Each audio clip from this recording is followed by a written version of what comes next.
Hey YouTube. Hey, thanks for being here. I noticed that I reached 1,000 subscribers this weekend, which was awesome. And you know, when I started this whole journey into these videos on YouTube, I wasn't really expecting, I didn't really know what to expect actually. So I really appreciate your support on this. Your comments. It's just become a really wonderful community, you know, to actually put these out here. So thank you. So today I wanted to talk about seniors that are Jehovah's Witnesses, active Jehovah's Witnesses, okay? And so what makes me think about this is my grandmother, who, if you saw my previous video, I talked about before, she shunned me last year. Like I had sent her flowers.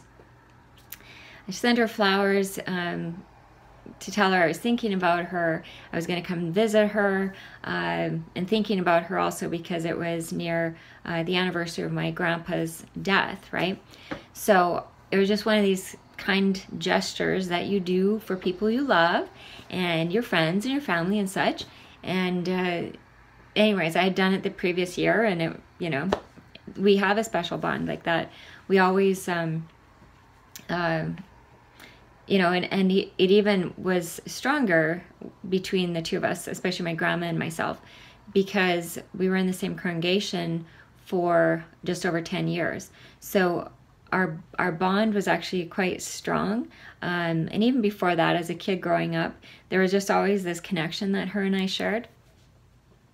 So last year when I sent those flowers and stuff, and at first she was well received and she's so happy, you know, she called me crying, happy, excited, whatever. And I said, well, I'm going to come see you in a couple weeks. And then 2 days later she texted me, no, don't come. I can't associate with you anymore. And this whole thing, so it kind of sent me into a bit of a spin. I was really angry at first. And it took me a while to kind of work through quite a few things that I'm not going to go into too much depth here. But what I was thinking was, like, at her stage in her life, because now she's like in her late 80s, right? She lost her husband. They were married for, gosh, like, I think it was 69 years. So I mean, to be with your life partner, and they had such a beautiful bond, a beautiful marriage, such a good example for us as their grandchildren and even their kids. You know, they all have like really long marriages, like my parents as well. So anyways, what I was thinking about was, so my grandma, here she loses her husband. She's nearing the end of her life. Her hope is to see her husband, my grandpa, in the new system of things, right? In the resurrection. She's nearing the end of her life, so she's, you know, facing death at some point closer in the near future. And so to have that hope of, well, I'm going to wake up again, so I'm not as afraid of dying, this type of thing, like, it's strong, right? So I was thinking, well, all right, she's taken the position of disassociating herself from me. And if I see her again, of course, I'm not going to turn the other direction, or like, I'll go right up to her, give her a hug and kiss. And, you know, I love her. I always will. And when we even talked last year, I said, Grandma, this is not a loving organization. Like, this is wrong, you know, it's all based on conditions, this sort of thing. Anyways, so I chose not to go down the path of being angry and staying in that state of being angry against her, because this is not how I want to remember her. It's not how I want to hold on to that. Rather, I want to, you know, I respect her decision. I respect her decision to, you know, do whatever. That's up to her. It's selfish, but at the same time, I don't know who's been in her head you know, there's obviously some new information, or not new, just new article, or I think there was actually, I think it was part of the, one of the assemblies last year, was like, how do you deal with inactive family or people that have fallen away from the truth, that sort of thing. So I know that has played a part in this, of course.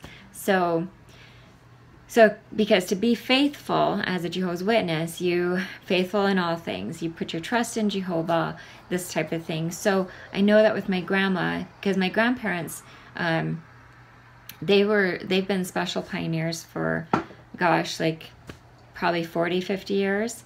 My grandpa was a fill-in presiding overseer sometimes. I know that they served where the need was greater many times. Yeah, just uber JWs. Yeah, so their faith is very strong. My grandma, like, she breathes and eats this stuff. So for me to think that if I'm going to react angrily towards her, that just breaks my heart. Like, I'm not going to do it. So, like, I'm not going to continually push her and try to convince her that what she believes in is wrong at this point in her life. And why I don't want to do that is because to take that hope away from someone that's so near the end of their life would be unkind for me to do that. Because at this point, it really won't make any difference other than to shatter her.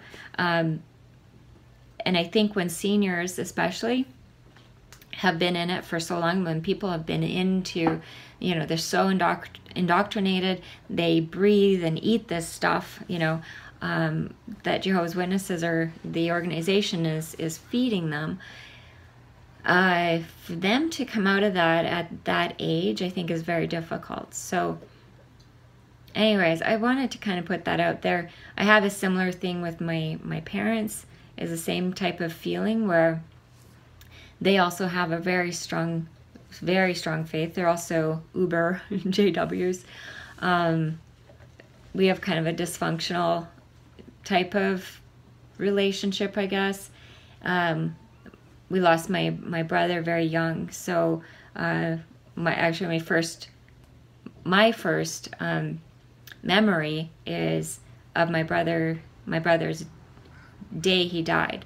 So anyways, I'm not going to get too in depth there on that story today, but it's had a huge impact, obviously, on my whole family, and with my parents especially, to have that hope of seeing him again. Like, so that resurrection hope is extremely strong, and I get that. And to actually try to take that away from people that need that hope to continue on a day-to-day basis, it's hard to even have a relationship with those people when you become awake, right? I know you'll, you know, others of you out there who are going through or have gone through similar things, like your ExJWs, and you have family issues and they shunned you and whatever. It's you understand, right?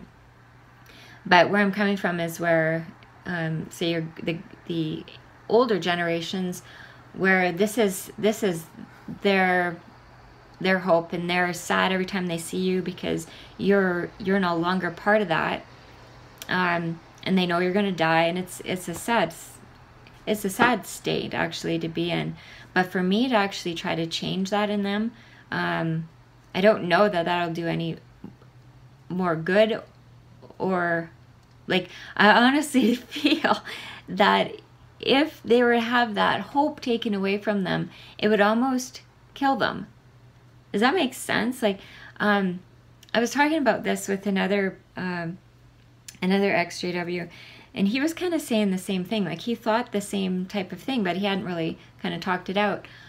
And so we were kind of chatting back and forth about this just briefly, and he said the same thing about, he thought that way about his mom, because she's also an uber JW, and to think of taking this away, this hope where she's just been so strong into it her whole life, and just to take that away at this age is a difficult one. And I wouldn't want to be unkind in trying to push my point onto them about, you know, the organization and such. So anyways, I hope this makes sense and you're understanding what I'm putting out there, because I would really love to hear, you know, your comments around this too, and what you think about like that older generation that, you know, they're still they're so into it, like to try to pull them out of it or to try to help them get out of that at this stage.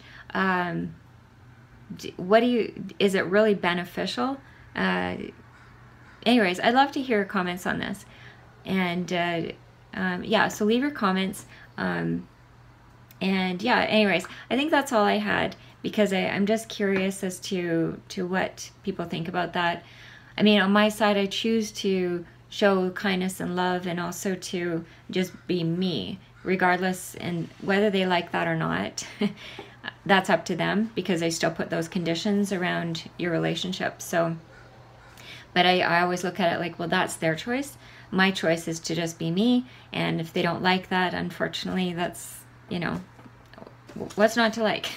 But if they don't like my real self, then, you know, that's their choice. However, like that relationship is difficult to continue as being a shunned person, or when you always have those conditions placed on you. Yeah, okay, well, I'm just gonna leave it at that. Leave your comments, because I'd love to hear what you think about this. I might break this into a large, or put this into a larger video at some point, but yeah, so comments, thanks for your likes and subscribe, and I'll see you next week. Okay, thanks.